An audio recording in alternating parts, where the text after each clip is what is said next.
Kena COVID juga gue nih. Ya.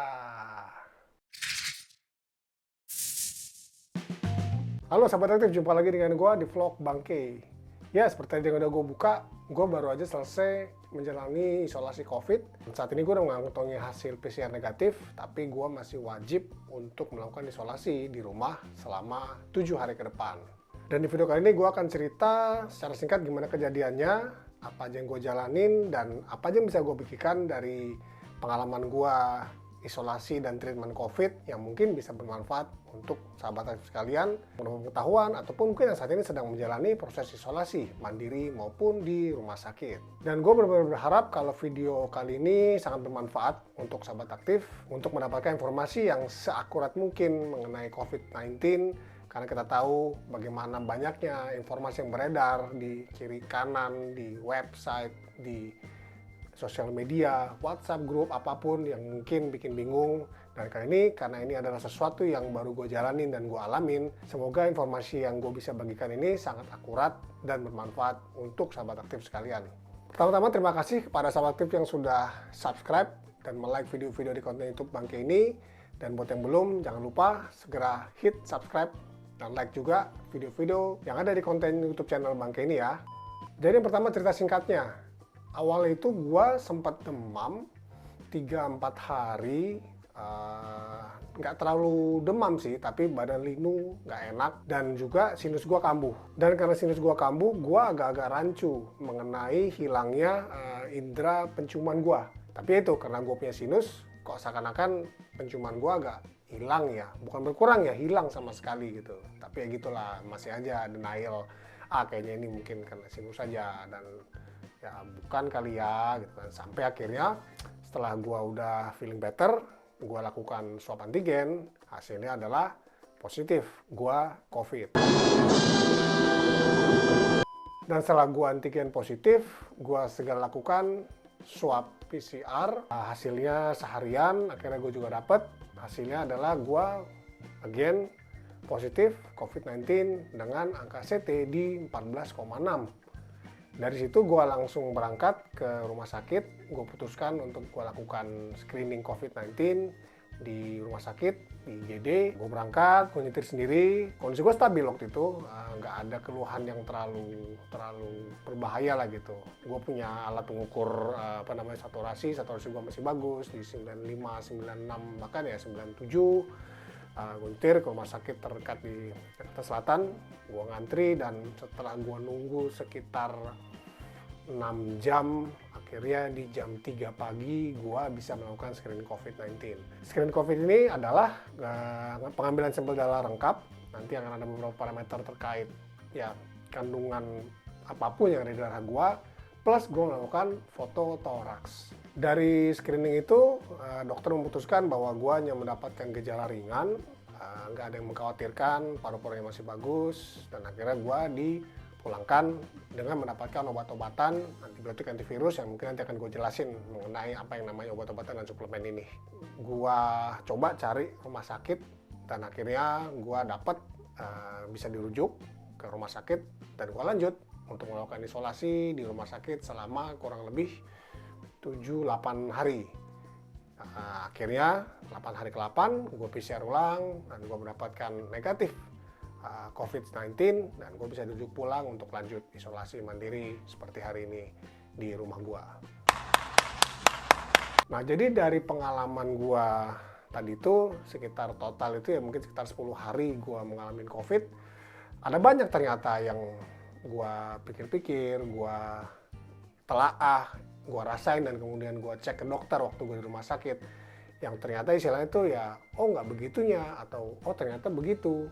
Dan ini akan gue berikan saat ini beberapa hal yang memang gue temukan saat gue menjalani isolasi dan mengalami COVID, dan yang mungkin berbeda, perlu diluruskan agar sahabat aktif juga semakin tenang kalau memang harus menjalani isolasi baik mandiri maupun di rumah sakit. Yang pertama adalah tetap tenang dan lakukan personal screening. Jadi waktu gue mendapatkan hasil antigen yang pertama, dan itu adalah positif COVID, yang pertama adalah gue harus tenang.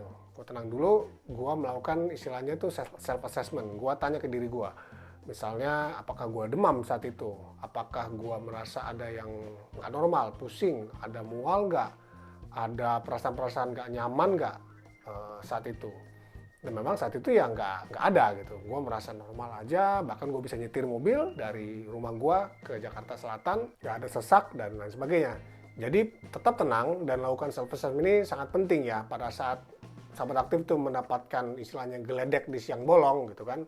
Oh positif gitu. Tenang dulu, coba cek, oh kayaknya tapi gue baik-baik aja ya, tapi gue ini. Jadi sahabat aktif bisa menentukan langkah selanjutnya apakah harus rujuk, apakah harus melakukan hal sesuatu untuk mendapatkan penanganan dari COVID-19-nya. Yang kedua adalah bahwa angka CT itu tidak berbanding lurus terhadap keparahan atau derajat dari penyakit COVID-19 yang diderita oleh seorang pasien. Nah ini misalnya gue waktu itu. Jadi CT atau cycle threshold adalah salah satu parameter yang digunakan dokter, tenaga medik untuk menentukan berapa sih jumlah kandungan virus yang terdapat di dalam badan kita saat kita menderita COVID.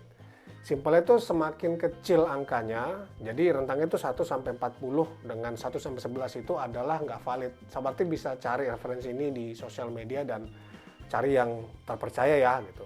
1 sampai 11 adalah tidak valid, 12 sampai 20-an kalau nggak salah itu adalah banyak virus sedang menderita. Di atas 20 sampai ke 30 itu adalah masa recovery, sementara 30 ke atas itu adalah sudah sembuh dan tidak menular. Jadi waktu itu angka gue adalah 14,6, yang artinya memang jumlah virus di dalam badan gue itu lagi banyak. Tapi kan gue baik-baik aja, saturasi gue normal.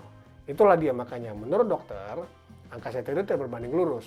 Itu hanya salah satu parameter yang digunakan. Jadi kalau ada pasien, dia misalnya sedang berada dalam sesak, kondisi saturasi rendah dan angka CT-nya itu rendah, 14, 16, berarti memang confirm dia itu memiliki gejala yang mungkin lebih sedang atau mungkin lebih berat. Jadi itulah salah satu parameter aja. Dan memang waktu itu begitu gue tahu 14 dan gue merasa stabil ya, menurut dokter ya memang nggak apa-apa. Itu hanya masuk gejala ringan dan tidak beserta-merta menggambarkan bahwa gue itu lebih parah dari pasien yang CT-nya misalnya 22 atau 23. Jadi itu dia cara kita melihat angka CT, cycle threshold dari COVID-19 ya. Yang kedua adalah screening COVID. Ini juga perlu. Pada saat gua tahu gua terpapar COVID, gua wajib melakukan screening COVID-19. Dan sekarang ini sebenarnya sih banyak metodenya ya. Sahabat aktif nggak harus ke rumah sakit seperti gua kemarin mengambil darah atau foto. Sekarang ini sahabat aktif bisa memanfaatkan media-media daring atau online, mungkin via aplikasi-aplikasi yang ada. Kalau nggak salah Halodoc juga menyediakan ya. Tapi intinya adalah setelah sahabat aktif mendapatkan konfirmasi confirm COVID, baik itu antigen maupun PCR, segera lakukan screening COVID. Segera konsultasikan ke dokter. Nggak cukup kita pede dengan menggunakan alat-alat yang kita milikin, saturasi bagus, mungkin kita punya tensi, mungkin kita punya pendeteksi heart rate dan bagus, itu nggak cukup. Sahabat aktif tetap harus melakukan screening COVID-19, baik online ya, atau mungkin bisa pergi ke rumah sakit kalau memang rela mengantri dan menunggu, bisa ke rumah sakit. Karena sahabat aktif juga mendapatkan hasil pengukuran yang lebih detail ya, gue benar-benar dapat report pengukuran darah, berapa kekentalan darah gue, apakah ada virus yang lain kandung di dalam darah gua saat itu dan lain sebagainya. Tapi via online itu pun sudah lebih dari cukup. Yang penting adalah lakukan screening COVID-19. Nah sebelum gua lanjut, boleh dong sahabat aktif, mungkin yang saat ini sedang isolasi atau yang mungkin sudah pulih dari COVID-19, kita boleh berbagi cerita, berbagi pengalaman. Mungkin ada masukan lain yang nggak gua bisa bagikan di video ini, yang mungkin juga berharga nih untuk dibagikan ke teman-teman yang lain, agar kita benar-benar mendapatkan satu sumber informasi yang terpercaya bagaimana cara kita melewati masa isolasi dari COVID-19 ini. Jadi tulis ya di kolom komentar, sharing, bagikan cerita apapun, kita akan saling berbagi. Selanjutnya adalah obat COVID. Ini tadi gue singgung di depan. Yang pasti adalah obat COVID-19 itu belum ada, itu dulu. Mungkin sekarang yang terkenal adalah ivermectin ya, obat cacing lah, ada obat apapun. Ya itu nggak salah, karena sebenarnya pada saat kemarin gue dapat obat baik yang berobat jalan maupun saat gue dirujuk di rumah sakit, konsep obatnya itu sama, yaitu gue akan mendapatkan antivirus, gue akan mendapatkan antibiotik, Dan kalau misalnya seorang pasien COVID itu pada saat isolasi itu dia memiliki uh, gejala khusus, misalnya dia pilek atau misalnya dia sedang diare, pasti dia akan mendapatkan obat khusus untuk pilek, untuk flu-nya atau untuk diarenya. Jadi konsepnya adalah karena saat kita kena COVID, antibodi kita itu kan sedang sibuk nih melawan virus COVID-nya. Nah, karena sedang sibuk melawan virus COVID, otomatis penyakit-penyakit yang lain itu akan dibantu dengan adanya asupan obat-obatan, antibiotik, antivirus, dan obat-obat lainnya. Selain itu, multivitamin juga perlu. Kenapa?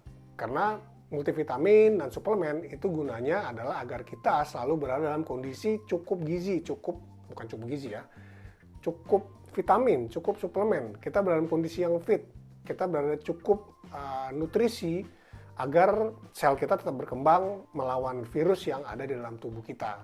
Jadi intinya sebenarnya ya yang namanya masa isolasi itu, namanya masa recovery itu adalah meyakinkan badan gue itu selalu dalam kondisi yang fit, kondisi yang prima. Cukup istirahat juga tentunya ya.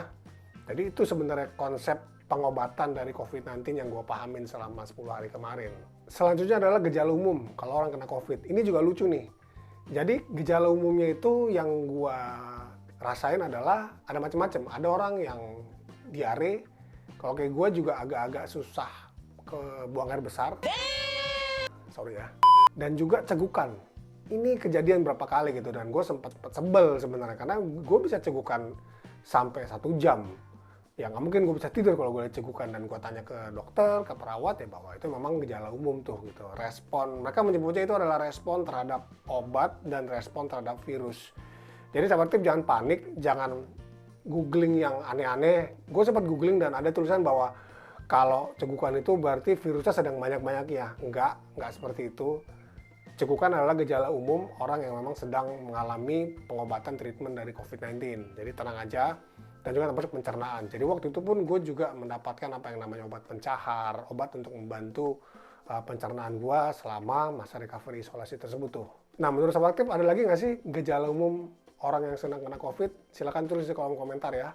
Selanjutnya adalah nggak sesak, itu yang paling penting. Jadi mulai dari awal waktu gue ke rumah sakit, ke IGD, screening COVID, sampai waktu gue menjalani rawat inap di rumah sakit, pertanyaan yang sama selalu ditanyakan oleh dokter dan perawat. Ada sesak nggak? Habis makan ukur saturasi, mungkin kalau saturasi gue misalnya kena di angka 95, 96, mereka langsung nanya, ada sesak nggak Pak? Atau misalnya waktu gue bilang, ini gimana ya, kok saya cegukan? Pasti pertanyaan juga, ada sesak nggak? Karena memang ternyata ya karena COVID ini adalah penyakit yang menyerang sistem pernapasan paru-paru, otomatis kapasitas dan bagaimana fungsi dari paru-paru itu yang paling penting. Jadi itu tadi kembali pada saat pertama kali juga sahabat terpapar COVID, self checknya adalah ada sesak apa enggak. Tiap hari bangun ada sesak apa enggak. Dan ini ya butuh pembiasaan, butuh ketenangan ya, karena kadang kita kalau lagi dalam keadaan sakit gini sih tendensinya jadinya kayak nyari sesaknya gitu. Nah itu jangan dicari. Kalau memang kita kayak bisa napas biasa dan nggak ada yang nggak ada yang kayak nusuk atau ganjel, berarti sahabat aktif aman. Dan juga yang tadi juga sering gue sebutkan juga adalah saturasi oksigen. Ini juga penting dan ini juga adalah salah satu parameter yang selalu diukur setiap hari secara rutin waktu gue di rumah sakit. Benchmarknya batasannya adalah 95 ke atas, itu adalah batas aman. Normalnya orang memiliki saturasi oksigen. Di bawah itu kembali lagi ada sesak apa enggak. Kalau memang enggak, sahabat aktif bisa mencoba melakukan apa yang namanya teknik proning. Ini sudah banyak di sosial media, sudah banyak di internet, silakan googling. Gue nggak akan share di sini gimana caranya. Tapi ada baiknya seperti gue kemarin itu, gue selalu melakukan latihan setiap pagi, senam pernapasan, teknik berapas. Ada di YouTube, silakan sahabat aktif bisa cek. Mungkin nanti gue akan bagikan juga linknya di kolom deskripsi ya, agar sahabat bisa langsung cek apa itu senam pernapasan untuk pasien COVID-19. Jadi angka saturasi itu juga penting, dijaga, lakukan proning apabila memang turun. Kembali jangan panik, karena itu dia kuncinya, jangan panik. Dan juga satu juga yang perlu diingat bahwa sebenarnya saturasi itu kurvanya itu nggak linear. Jadi istilahnya di angka 90 sampai 100 itu mungkin rasa-rasanya akan hampir-hampir sama gitu. Tapi pada saat sahabat aktif memiliki saturasi yang relatif turun hingga ke angka 90%, gua akan menyarankan untuk segera mencari bantuan atau tindakan. Karena di bawah 90% itu secara medik, itu istilahnya itu akan langsung drastis turun. Gitu. Dia nggak lurus, nanti dia langsung turun. Itu kira-kira, makanya mungkin kalau sahabat aktif lihat, banyak orang yang begitu saturasinya turun di bawah 90%, dia akan disini tuh langsung drop. Karena memang nature dari saturasi itu kurvanya itu bukan linear, tapi ya istilahnya kayak parabola dengan dia akan curam turun di bawah angka 90%. Ini untuk perhatian juga ya sahabat aktif ya. Jadi selalu pastikan sahabat aktif juga punya alat pengukur saturasi oksigen. Invest di alat saturasi oksigen yang bagus, jangan yang terlalu murah-murah juga. Mungkin nanti sahabat aktif juga boleh rekomendasi ya, tulis di kolom komentar kalau ada alat saturasi yang bagus, yang harganya juga nggak mahal dan recommended.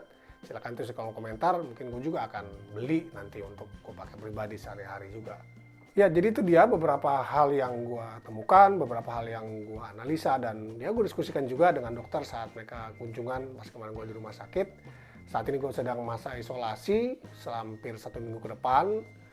Semoga setelah itu gue sudah bisa lebih fit, dan gue akan juga buat video-video mengenai aktivitas lari lagi, sahabat aktif. Mohon doanya juga ya. Dan sampai nanti, jangan lupa klik like, subscribe, dan share konten-konten dari channel YouTube Bangke ini agar gue juga makin semangat untuk membuat konten-konten lainnya. Tetap sehat, jaga kesehatan masing-masing, jangan panik. COVID-19 kita bisa hadapi bersama. Yang penting selalu jaga kesehatan, selalu jaga jarak, pakai masker kalau memang harus keluar rumah. Please ikuti protokol, gali informasi yang selengkap-lengkapnya, seakurat mungkin terkait COVID-19. Jangan sebarkan hoax, jangan sebarkan berita-berita yang nggak perlu. Sampai ketemu dan peace.